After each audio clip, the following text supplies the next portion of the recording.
के डंग डंग हरण ताबेली संता दे तू वर्के पार छुड़े दिन ते खत साम के रखे सदियां दे अखी वेदियां सार छुड़े दिन ते जिवें सुके पात्र होवा तू और सट बोते जार छुड़न दिन उन्ने यार वसीम गरीबानू उदा सजन लतार छुड़न दिन के होवे वक्त ता मैं आजमाई बैठा बंदे इज्जत माब सदन दिन के होवे वक्त ता मैं आजमाई बैठा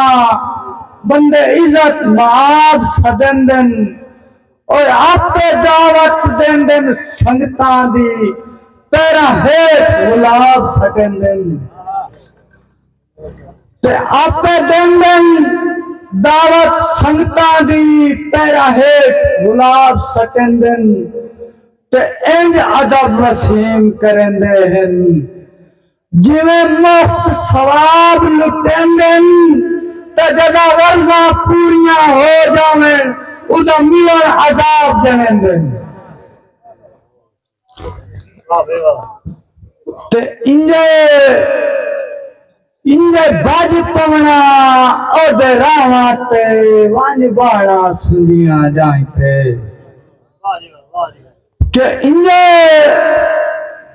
बाज पवना ओदे रावा ते वांज बाड़ा सुंदियां जाते चेते रल वंजने डर मुक वंजने रखी वंजने पैर बलाइते ते जिदू हन सरकार वसीम उमदे रानी नजर वसीम उदाइते उन्ना सुखा दी तार के साए वंजना मेरे कातिल गैर दी बाइते के सानू छोड़ के नाल रकीबां दे बेली राजी राजी वग गए के लगी जदा अदालत फैसले दी हक मार के काजी वग गए ते अरमान वसीम शहीना तो का मार के बाजी वग गए अरमान वसीम शहीना तो का मार के बाजी वग गए के लंबी उम्र दी सजन दुआएं दे के पीछे मौत दा साध बन गए हो ते कंड करके सजन गरीबां नू तुसा मौत तो वध बन गए हो ते पिछू भजे अपर सगिंदा नहीं और लम्मा इतना पद बन गए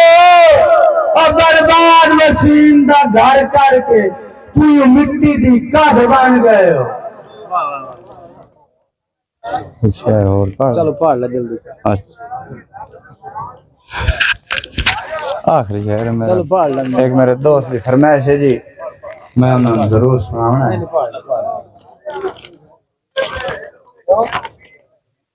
कि तुसा गिदर दी कूक तू डरदे आए हुन चोर दलेर हो गए हो ते तुहाडे मगरू टेक वसीम दी है जेड़ा करण अनेर हो गए हो ते तुहाडी घर ताई गए आई वटियां ताई ओए अज 5-5 शहर हो गए हो ओए असा जदां दी रफल सट जती है तुसा भौकन ढेर हो गए हो।